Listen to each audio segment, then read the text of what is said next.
I got this one for a bargain, and I'd been looking at it for a while because I've been wanting to try out more of the Lanvin perfumes. I've got a couple of them. I've got my eye on the original Modern Princess because I think Sarah Mays said that that smells like apples and cream, and I'm so up for that.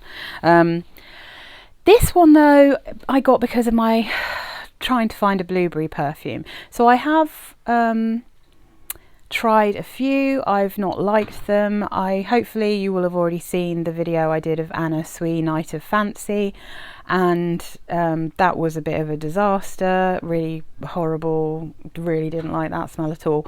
But what I'd say about Lanvin Me is I think this one smells how I sort of was expecting that one to smell, but this is a bit of a fail for me because although I couldn't stop sniffing this one, I don't think I could wear it. Cute box. Now let me see. Sorry for the noise. I can smell it on the. I've got the strip inside. It's a cute little bottle. Well, I mean this little thing on it is a bit tacky. Lanvin Me. Just trying to see if I can get a better light on this. Probably not. So I don't like this weird little thing. The little crystally thing, not keen on that. But yeah, nice simple bottle. It's got the Lanvin on there.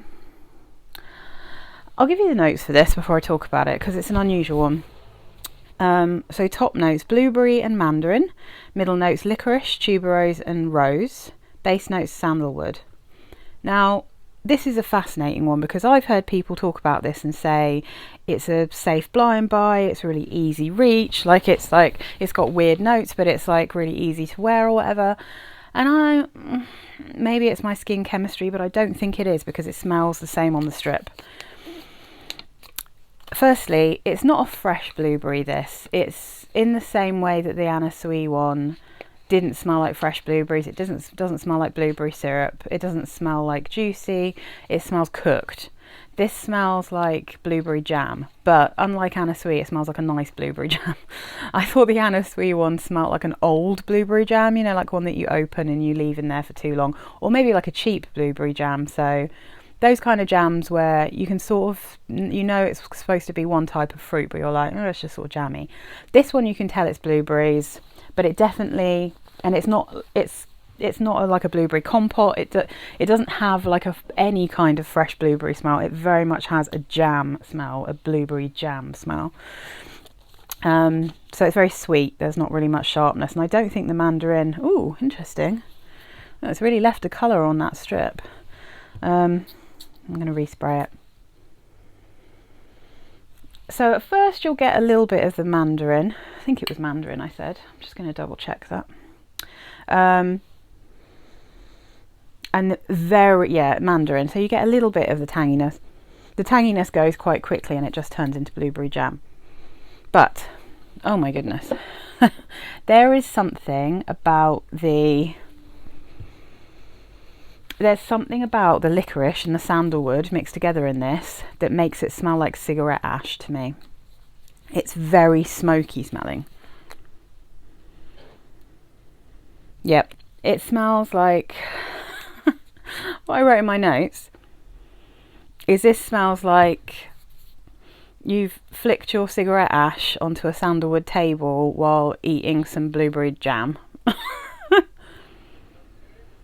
And it's so strong, that licorice sandalwood combination that's giving me like a cigarette smell.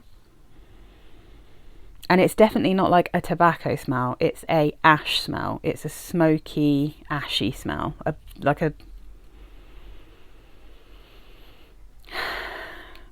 Not burnt as in like badly burnt, but yeah, like an incensey smell. So that's what I mean about this smelling like this kind of smells without that frankly disgusting lactonic note that was in the Anna Sui one. This smells kind of how I would have expected that to smell, which is kind of the blueberry and incense smell. But this one's actually nice. However, I don't want to smell like cigarette ash. Like, I really don't like the smell of anything to do with cigarettes. I'm not really interested in tobacco in perfumes either. But on my skin, this really properly, I mean, the thing is, on my skin, the blueberry, the jammy blueberryness is lovely. That bit's lovely. And then the tuberose comes out a little bit more as it warmed up on your skin, and that's also lovely. But it's very, it's like the kind of ash smell is very insistent. The wood is very insistent. The licorice is very insistent. Those notes are quite, I mean, I'm not saying they're dominant if you don't like them. Otherwise, they're very equally mixed with the tuberose and blueberry smell. So if you quite like smoky perfumes, which sometimes I do, but I don't like this. So I like some incense, like in Poison, for instance. I like it if it smells like an incense stick. I don't like it when it smells actually smoky, and I'm not keen on wood. So it did continue to smell like that. It never went away. I kept sniffing it, so it wasn't like one I needed to scrub off. I was fascinated by it. I think it's kind of beautiful, this one, but like I said, I don't want to walk around smelling like an ashtray, like fruits and cigarettes, you know. That's just not something I want, really. Yeah, and it's not even that it smells like cigarette smoke, it smells like ash. It actually smells like ash. Yeah, and I don't think this is off. I've been reading all the reviews. Wow, my road, there's like, I swear there's a moped just driving up and down. Yeah, from reading reviews, other people that like have sensed this as well, like this doesn't smell like it's off. It doesn't smell like there's something wrong with it. There's something about the sandalwood in it which is very woody in this. I definitely, if I didn't know it was sandalwood, I would have thought it was cedar. It's that kind of wood. Something about that mixing with the licorice is like, just weirdly smells like cigarette ash to me. Like, yeah, it really does.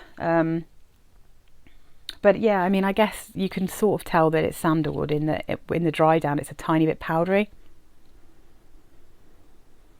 Yeah, I mean, yeah, it's fascinating. I think this is not at all a safe blind buy. I don't think it's at all an easy reach. It's not it's not generic at all. It's a really interesting perfume. In fact, I would say this one smells way more expensive than it is.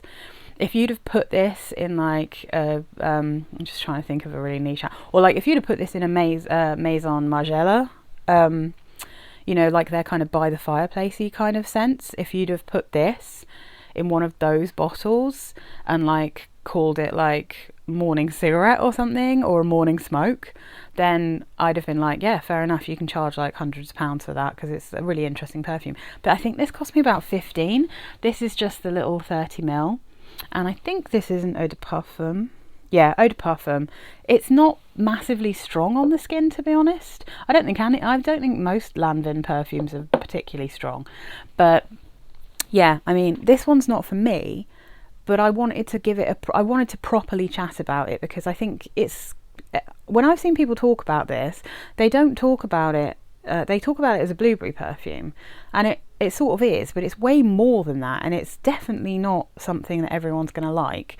But it is very interesting, and if you enjoy those kind of smoky perfumes, or if you like woody perfumes, then this is very interesting, and I think it's a very interesting, and actually it's an incredibly good value perfume for the price point of these Lanvin ones.